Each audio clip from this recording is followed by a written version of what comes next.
Thousands of people protested in Berlin this weekend as the nearby COP30 hit the halfway point. The climate summit has faced repeated demonstrations as people call for more progress on combating climate change. Negotiators are working through a range of issues. It remains unclear what the result will be, particularly without the US or a high-level US presence. Former President Juan Manuel Santos is a Nobel Prize winner and the former president of Colombia. Mr. President, I'm hoping you can hear me down in Belém in Brazil. Good afternoon, sir. It's kind of you to join us. Assuming you can hear me, is real progress being made at COP without the US?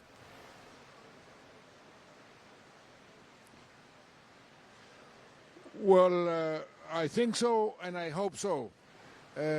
What they're trying to do is to agree on a roadmap for two fundamental objectives. One, to phase out fossil fuels, and second, to save the Amazon. I think both are very important.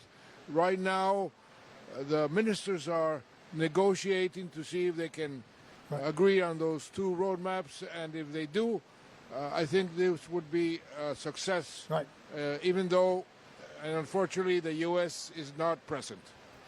How essential is it, though, to have either US leadership or merely US presence? Does it feel a bit like Hamlet without the ghost? You know, there's an important part missing, that whatever agreements are reached can never get to full fruition.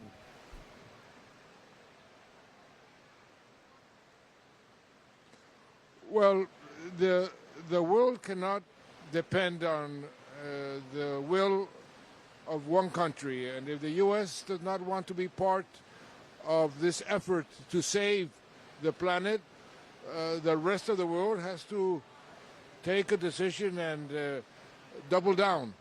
Otherwise, everybody will suffer.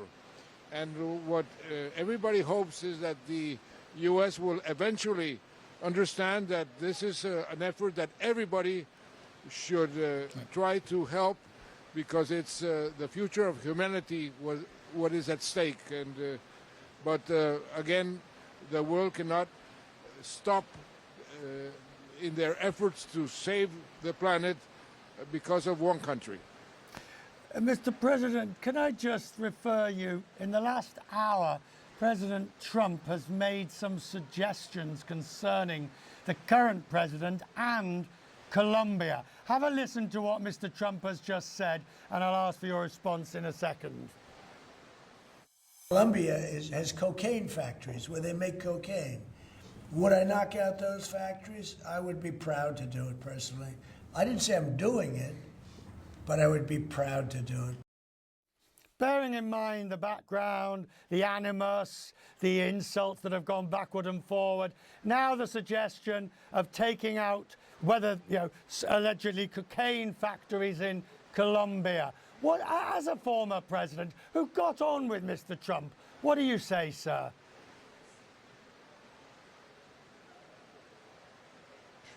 Well, it's a shame. It's a shame.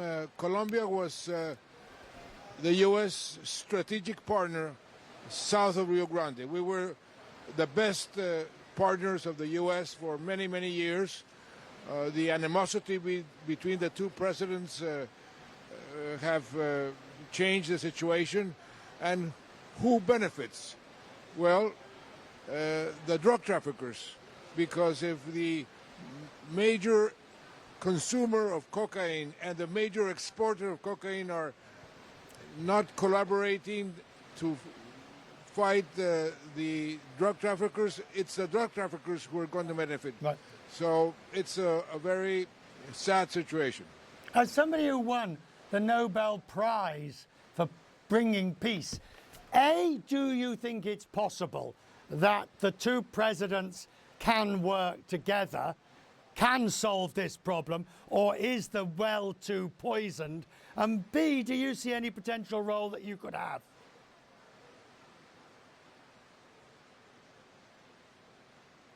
Well, there is no conflict that cannot be solved. I truly believe that if you sit down and what Nelson Mandela used to mention so often, and have a constructive dialogue.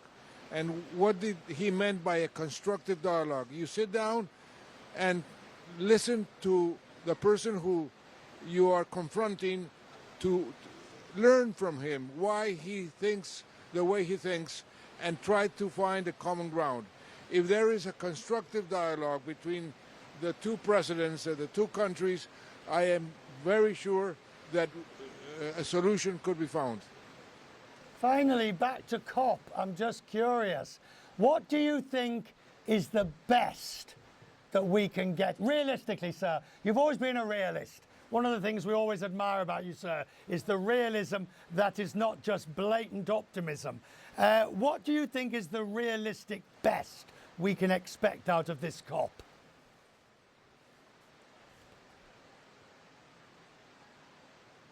Well, a realistic outcome of this COP would be, as I mentioned before, a roadmap for the Amazon to be saved, because what we have to realize, and the world has to realize, is that we are reaching the tipping point where if we surpass that tipping point, the Amazon will perish, and if the Amazon disappears, the whole world will perish. This is something that everybody should understand.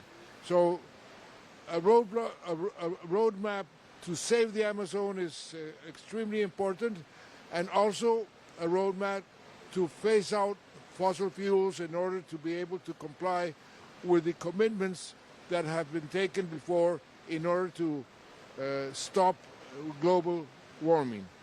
Mr. President, I'm grateful. Thank you, sir, for taking time at COP. Thank you very much for joining us tonight. Thank you.